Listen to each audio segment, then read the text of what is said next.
Se você está aqui, é porque Deus tem uma bênção grandiosa, particular, só sua para te dar. Nós vamos estudar a Bíblia Sagrada agora. E antes, nós queremos fazer uma outra oração, porque acabamos de ouvir uma cantada, belíssima oração cantada. Vamos agora falar com o nosso Deus mais uma vez. Bondoso Pai, poderoso Deus, agora mais uma vez a Tua palavra será aberta na Tua casa, e nós queremos que ela fale profundamente ao nosso coração. Meu Deus, permite que todos os nossos pensamentos que não sejam pertinentes ao culto dessa manhã possam ser deixados de lado. Que nós possamos nos aquietar e saber que o Senhor é nosso Deus e tem uma mensagem para que saiamos daqui com os corações jubilosos. Nos abençoe, nos prepare, nos dê a tua direção em nome de Jesus. Amém. Convido você a abrir a Bíblia em Jeremias. Jeremias no capítulo 18. Aqui o profeta está dizendo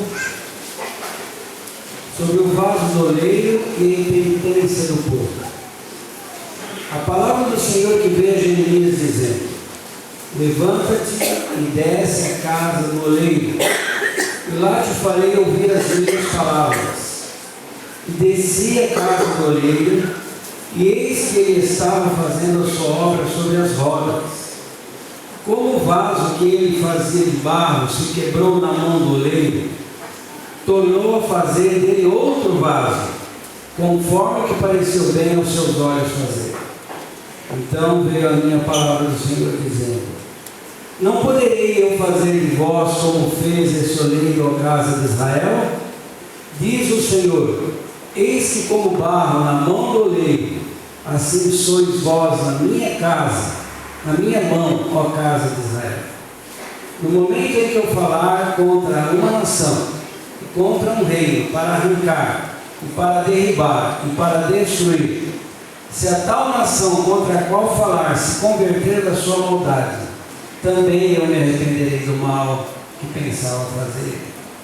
E no momento em que eu falar de uma gente, de um reino, para o edificar e para plantar, se ele fizer o mal diante dos meus olhos, não dando ouvido à minha voz, então me arrependerei do bem que tinha dito e farei. Nós queremos falar para vocês nessa manhã, irmãos, sobre a construção de um vaso.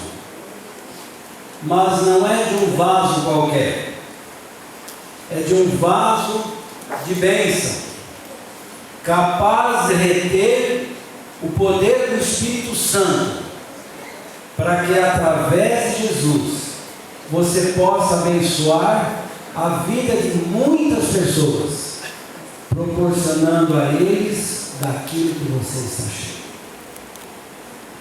Deus mostrou ao profeta Jeremias o processo de fabricação do vaso de barro, conforme nós vemos. O nosso Deus, meus irmãos, tem um jeito único para moldar o caráter de cada um dos seus filhos. Jeremias desceu à casa do oleiro para observar justamente isso. E então ele compreendeu todo o processo. Ele viu o barro sendo trabalhado até tomar a forma de vaso. E ao final ele entendeu que o trabalho com o barro é também necessário para a formação do nosso caráter em relação a Deus. Mas não é tão simples assim entender. Nós precisamos analisar juntos que o barro passou por algumas fases que o possibilitou para ser moldado.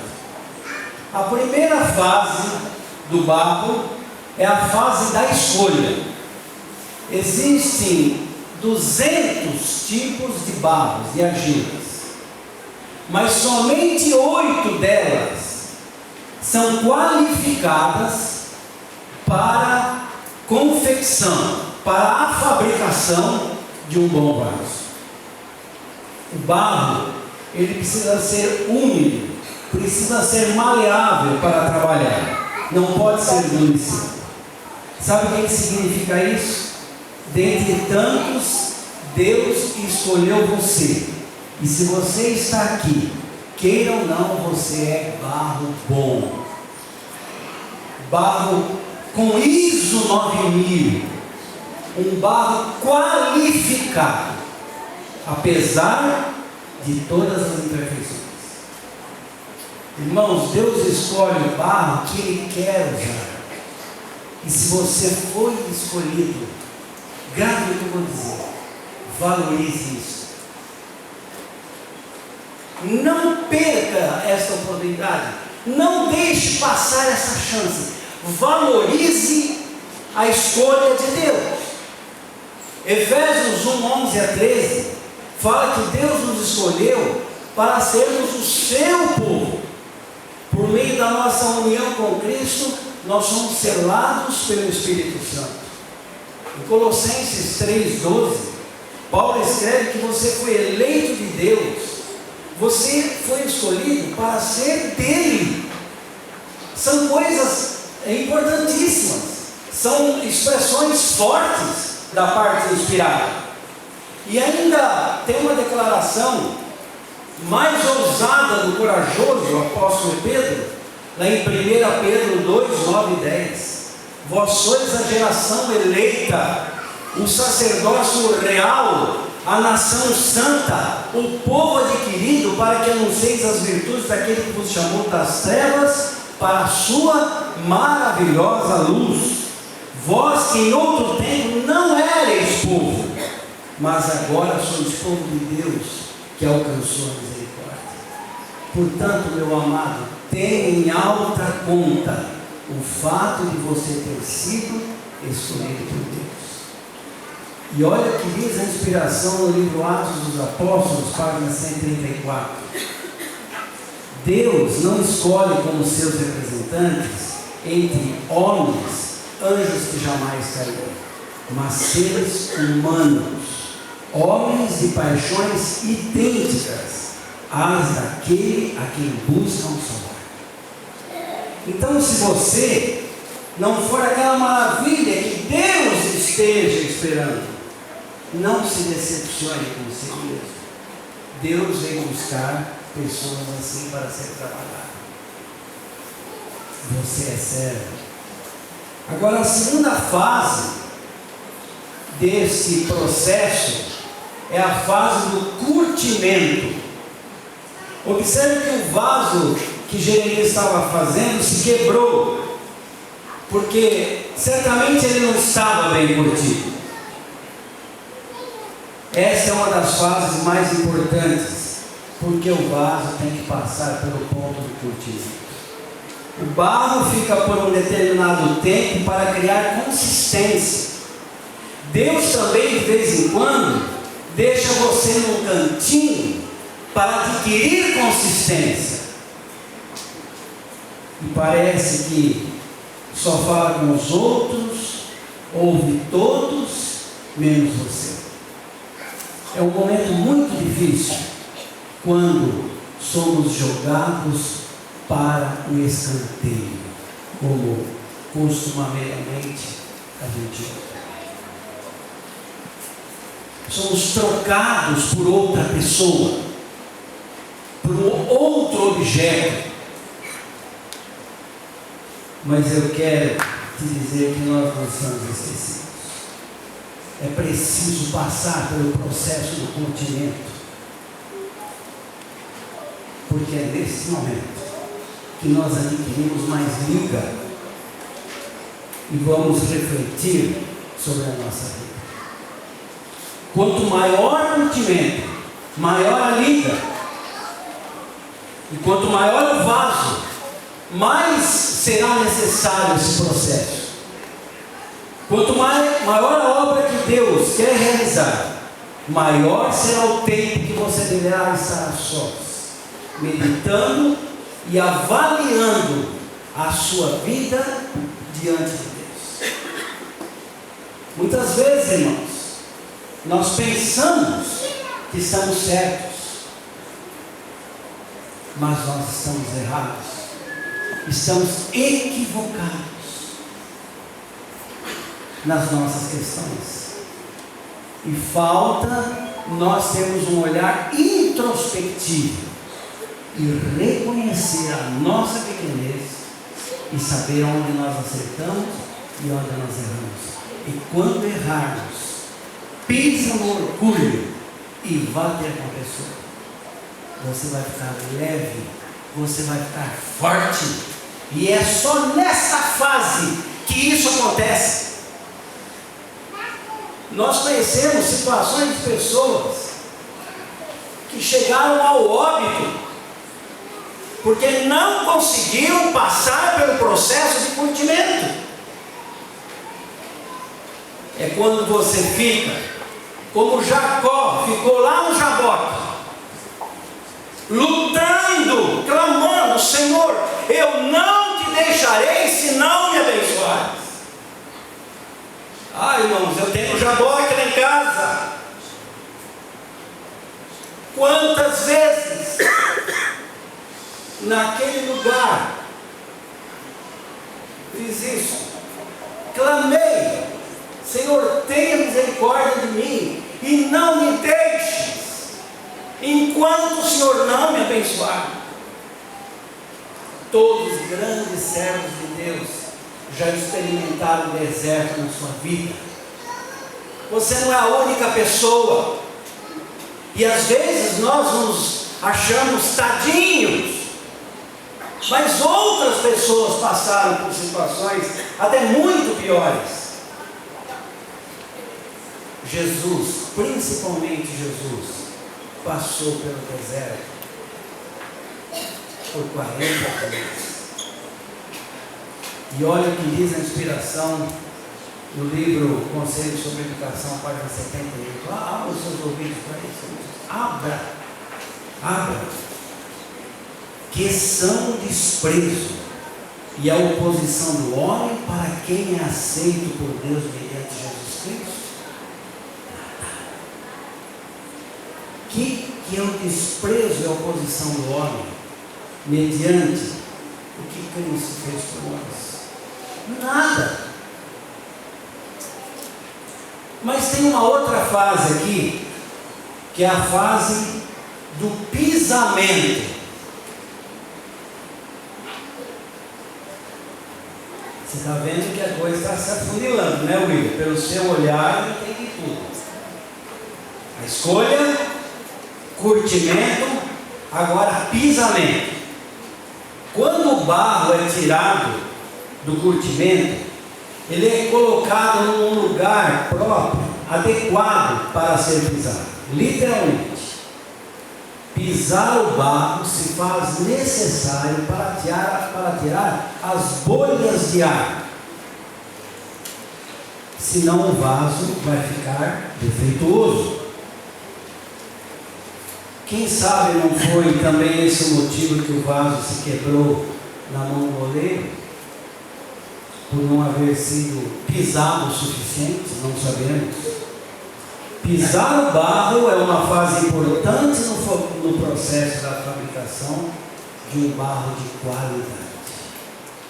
O que você imagina estar acontecendo quando em determinados momentos da vida Deus permite que você seja humilhado, você seja desprezado, você seja odiado, você seja ferido, caluniado, afrontado. Esses dias eu ouvi um relato de uma pessoa, ela está aqui. Irmãos, não é fácil essa situação. que ela enfrentou. Essa é. Muita gente aqui já passou por situações semelhantes. Eu passei por uma situação semelhante. Mas a gente só consegue vencer se atirar nos pés de Jesus. Não adianta você medir forças, irmãos. Quem manda você medir forças é um outro. Deixa para Deus e tudo vai acontecer. Vocês não imaginam o que essa pessoa me fez. E eu olhava para ela e humanamente falei, eu não sou de guardar ódio, mas a gente perde o brilho. E eu sentia muita antipatia por ela. E eu comecei agora a tentar colocar em exercício, sair da teoria e colocar na prática o que Jesus pediu: amar quem não nos ama. E eu olhava para essa pessoa e ela não é daqui. E eu falava assim, meu Deus, eu preciso te amar. Eu não sei como, mas eu preciso te amar. Irmãos, não demorou muito. Eu fui convidado para fazer a abertura de um concílio de pastores. E o pastor ensina falou assim, Valdemar, eu vou fugir de todas as regras. Eu vou convidar um leigo para fazer o sermão de abertura. Mas só eu e você que vai saber. O pastor, o senhor não é meu amigo. Fica tranquilo. Eu falei, eu quero que você fale para os pastores. Não pregue para a igreja não, você vai pregar para pastor. Eu falei, mas então eu vou elaborar o sermão e te mando. Não precisa mandar, pode fazer. Irmãos, essa pessoa estava lá. E logo teve a Santa Ceia. Por 3 vezes ele veio se desculpar comigo. Por 3 vezes, como se uma não bastasse, como se 2 não bastassem, 3 vezes. Obrigado, meu Deus. Obrigado. A força divina, ela não é medida da forma como o homem imagina. Ela é completamente diferente. Aliás, tudo que é de Deus foge à lógica. Essa é a fase do pisamento, meu irmão. É Deus querendo fazer de você um vaso de bênção, e por isso Ele permite que você seja pisado. E nessa fase, parece que todos falam mal de você, ninguém te entende, julgam de forma ruim as suas atitudes, mas para que propósito Deus permite isso? É para que você perca o orgulho, você perca toda a sua vaidade e a autoconfiança. Para você ser feito um vaso de bênção, cada bolha do ar do pecado precisa ser removida do seu coração, para que você seja um obreiro de valor, forte quando for provado, que não se quebra facilmente. Por isso em Tiago 1:2 diz: irmãos, sintam-se felizes quando passarem por aflições. É esse tipo de felicidade que Tiago fala. Porque você, sendo um filho de Deus, quando Ele permite que o mal lhe sobrevenha, Ele não está visando a destruição da sua vida. Ele está ajudando a construir o seu caráter e contribuindo com a sua salvação. Em toda provação nos cargos, Cristo nos dará auxílio. Nossos olhos se abrirão para discernir as restauradoras promessas registradas em sua palavra. O Espírito Santo nos ensinará e apoderará de nos dar de toda a bênção, que servirão de antídoto para o desgosto, para toda amarga experiência devemos de encontrar um ramo restaurador. Aqui fala uma palavra bastante conhecida de nós: o desgosto. Quem já não passou um desgosto? Quem não está passando um desgosto? Mas a inspiração diz que para cada um existe um ramo restaurador. A quarta fase é a fase dos acréscimos. Será que teria faltado algum ingrediente para ser a razão do vaso ser quebrado? Para a fabricação de vasos se faz necessário acrescentar palha fina, pedra bem triturada e restos de cerâmicas bem moídos, pois sem essa mistura o vaso se tornará frágil e quebrará fácil, não terá estrutura. Deus não quer vasos fracos na sua obra. Deus não quer homens e mulheres que lhe sirvam sem consistência, sem firmeza, incapazes de suportar o peso de sua glória ou insuficientes de reter o poder do Espírito Santo em suas vidas. Deus quer vasos resistentes. O vaso desejado por Deus é daquele tipo que serve para o uso diário. Em casa nós temos louças de porcelana. Quando vem visitas, nós usamos. Mas tem o prato do dia a dia, aqueles utensílios do dia a dia. Aquele já bateu aqui, a empregada já derrubou ali, ele está firme. Sabe aqueles meio marronzinho transparente? Aquilo não quebra, é um material teimoso, não quebra. Eu tenho dele. Você tem, né, Maria? Quem não tem? Lá em casa, o dia a dia é esse. Mas, irmão, sabe o que Deus está dizendo aqui? Na sua obra, na sua causa, não funciona esse negócio de porcelana, cristalzinho não funciona. Sabe aquele irmãozinho que se você não olhar direitinho para ele, ele fala, eu acho que ninguém gosta mais de mim, não vou voltar mais na igreja. Você não pode falar nada que a pessoa chora e se ofende. Isso é porcelana, isso é cristalzinho. Deus quer um material resistente que aguente o tranco, irmãos. E isso nós vamos trazer para a nossa vida. Para servir a Jesus como um vaso de bênção, você necessita de santidade, de humildade, de compromisso, de submissão, de obediência a Deus, para poder produzir o fruto do Espírito Santo. Olha a mente, caráter e personalidade que diz: em Cristo, esta nossa justiça, está a nossa justiça. Jesus complementa nossas deficiências porque vê que nós mesmos não o podemos fazer. Nós não temos essa capacidade. Vamos avançar para mais uma fase. Essa é muito importante. Essa é a fase do molde.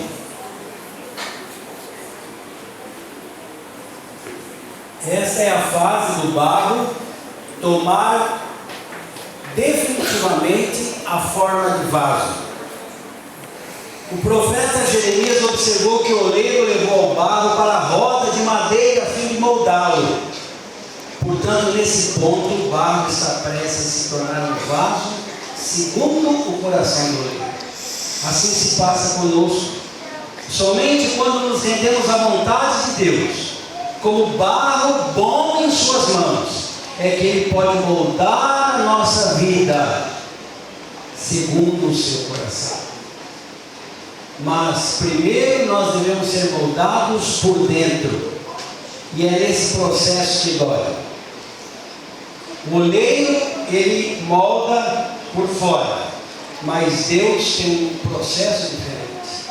Deus trabalha de dentro para fora, e os homens de fora para dentro. E esse processo dói. Deus mexe no coração da pessoa e muitos não gostam. Deus tira o rancor, Deus tira a mágoa, a falta de perdão, arranca tudo que impede do vaso ser usado por Ele. É um processo radical, pois Deus mexe no profundo da alma. Ele não faz só um curativo, não. Ele cura, ele liberta, ele limpa todas as impurezas. E muitos não suportam, desistem logo no início do processo. E é por isso que tem pessoas que, quando Deus começa a modelar, se afastam, não deixam ser moldadas. Deus precisa moldar você por dentro. Fácil não é, mas preciso sim. E quem é da área médica, da enfermagem, medicina, sabe o que eu estou falando. Quando você tem que tratar uma ferida, você não pode ficar fazendo carinho nela, não. Você tem muitas vezes que sangrar para remover aquilo ali, para poder ser curado. Agora vem o modo por fora. É onde muitos não querem ser moldados. Deus começa a trabalhar em nossa vida e vamos citar alguns exemplos apenas. O primeiro deles é honrar os nossos compromissos. Sabe o que é isso? Pagar a conta, irmãos. Você fez a conta, você paga. Se você não tiver estrutura financeira, não faça o compromisso. Não assuma. Essa palavra é bonita aqui, honrar com compromisso, é pagar a conta. Cuidar com o nosso caminhar. Selecione as amizades, os ambientes onde você frequenta, a música que você ouve. Irmãos, eu ando meio assustado com essas histórias aí. Eu não sou de ouvir música secular. Mas esses dias eu me encantei com uma cantora aí, a Paula Fernandes. Eu gostei dela, gostei da música, gostei da pessoa dela, que ela é bonita. Gostei da letra da música dela. A voz é inconfundível. Mas eu achei interessante uma declaração que ela fez. Aquelas letras são citadas por pessoas que morreram. Ela mesmo, tudo. Chega lá, certo? Os mortos que diz, ela diz ser os mortos. Que morto é esse, Carol? É o próprio. E aí você, maravilha. Até compartilhe a música aí no Facebook. Beyoncé, maravilha essa mulher. Cantou o hino nacional lá, com a voz, veio do Brasil e cantou com o nosso povo. Meu filho veio esses dias aqui e falou: pai, o senhor viu o vídeo da Beyoncé? Eu falei: não. Entra lá, eu estou assustado no inglês. Ela mesma, analisando um show que ela fez nos Estados Unidos, ela falou: peraí, eu não alcancei essa nota aqui. Eu já sei quem foi. Foi o meu demônio, chamado Sasha. O demônio da Beyoncé, que ela fez um pacto, se chama Sasha. E a gente acha tão bonita aquela voz, ela com gingado, né? Perucas mil, é linda. E olha, irmão, você que está se preparando para o céu, deveria cantar a música que será cantada no céu. Não Paula Fernandes, nem Beyoncé, nem Daniela Merkel, que é um outro capítulo que eu não quero falar. Irmãos, gírias, blasfêmia, mexeritos, isso não deve fazer parte da nossa vida.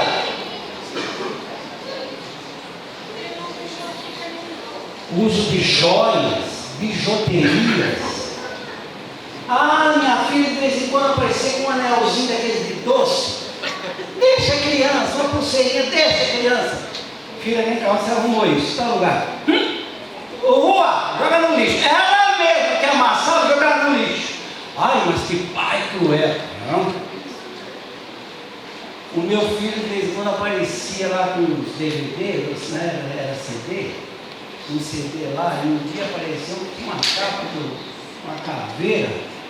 Eu falei, pera aí, escondi. Aí